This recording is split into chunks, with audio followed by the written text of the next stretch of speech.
Early this week, I was at my library and I ran into one of my helpful librarians who was excited to tell me about a news article she had read earlier that day concerning some possible missing gold in the Dense Run area of Pennsylvania's northern tier. She asked me if I was familiar with the story, knowing my love of history and folklore, and I was. Because in fact, our very first episode of Dr. Pennsylvania deals with this very story. So today's episode is going to be a little different than normal, as this is something of an update. She didn't read just another article telling and retelling this folk tale of lost Civil War gold in the mountains of Pennsylvania. No. This is actually an update of sorts.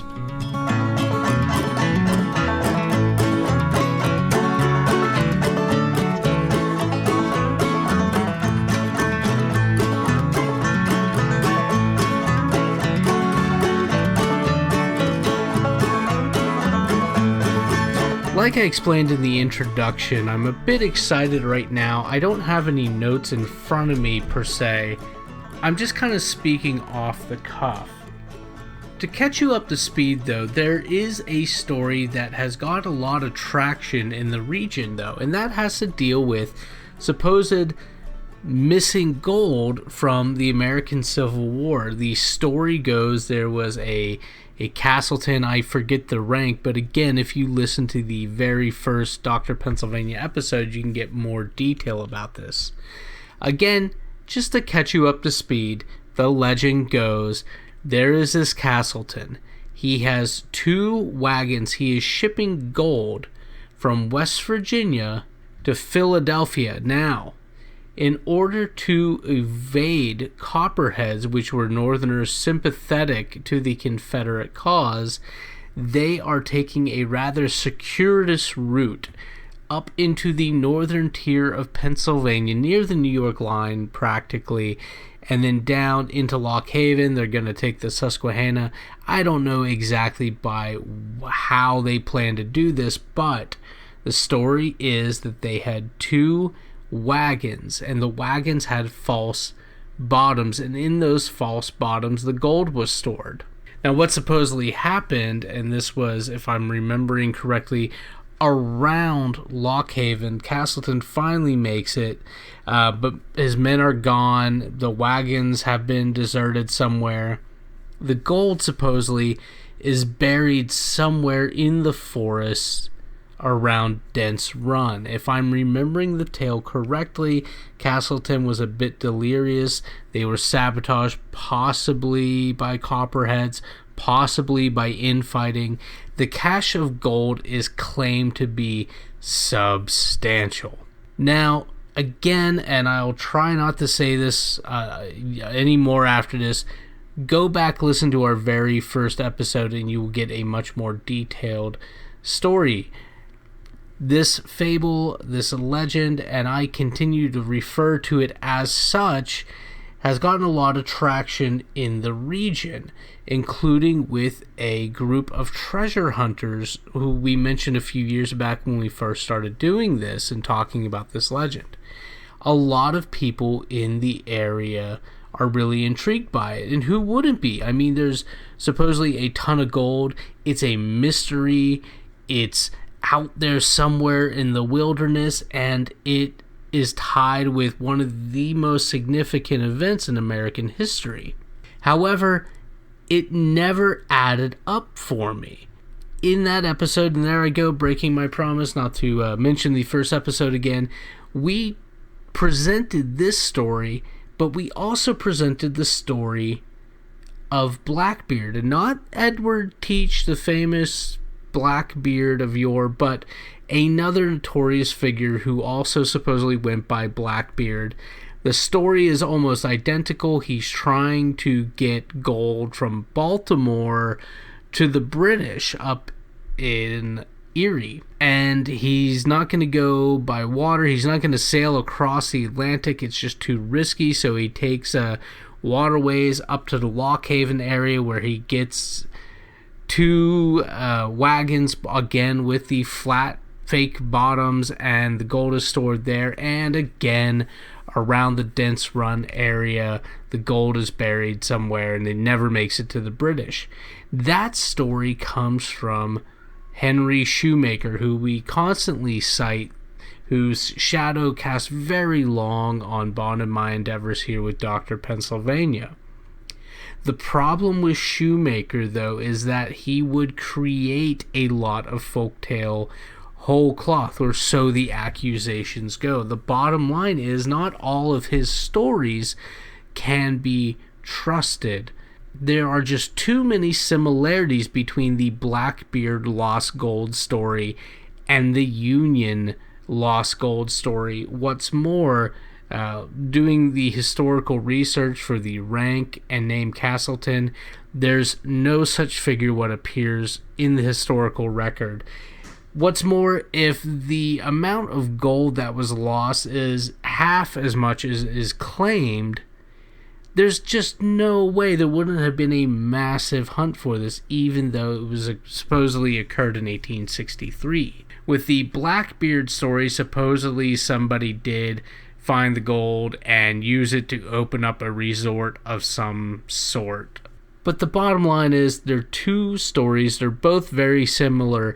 It wouldn't surprise me if Shoemaker hadn't authored both of these stories. But here's where things get interesting. There's this group located again in the Du Bois area, that's Clearfield County, Clearfield, Jefferson County, and they have been for years now trying to locate this gold, but to little avail. They've claimed to have found some artifacts. However, other independent people have reviewed these artifacts that they found.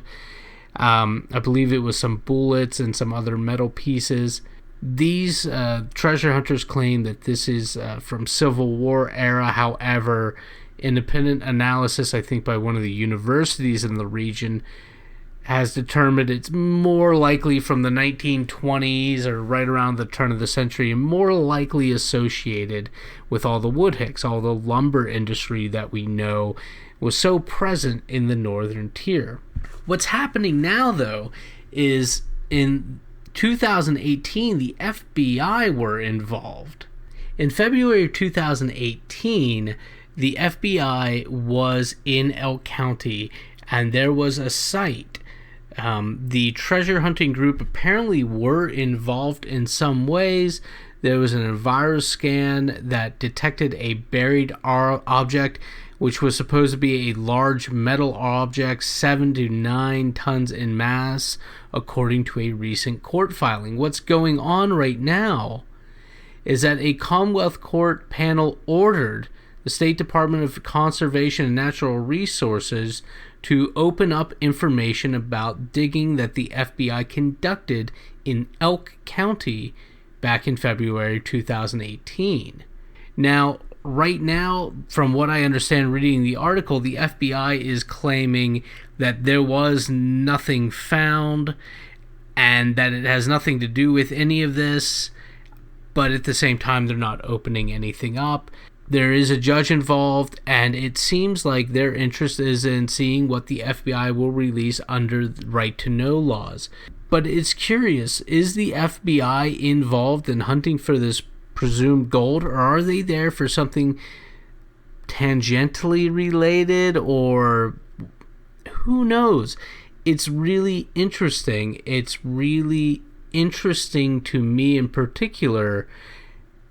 If the FBI is there under the auspices of looking for this gold, isn't it crazy just how involved and how much expenses are going to be put into digging up what amounts to a whole story with not much real solid evidence to support? I love these stories. And to use the old Edgar Allan Poe line, I don't believe in ghosts, but I lived and feared them. I love a mystery. I love folklore. But this is one of those stories that's just, it's a great story, but I've never viewed it as being anything more than that, because anytime I've tried to look, and anytime Bond has tried to look to see if there's anything more substantial to the story, it's just not there. I'm really eager all the same to see what comes out of this. And if the gold's there, if there's some evidence, well, then I'm going to have to reevaluate, and maybe this is just a game of telephone, and maybe Castleton's name has morphed into Castleton. Maybe there is more truth to it, but from where I stand right now, I just have a hard time buying it. We're going to maintain, we're going to try to maintain an eye on this, and we'll continue to have updates as things come along, but it is just very exciting to see that this story continues.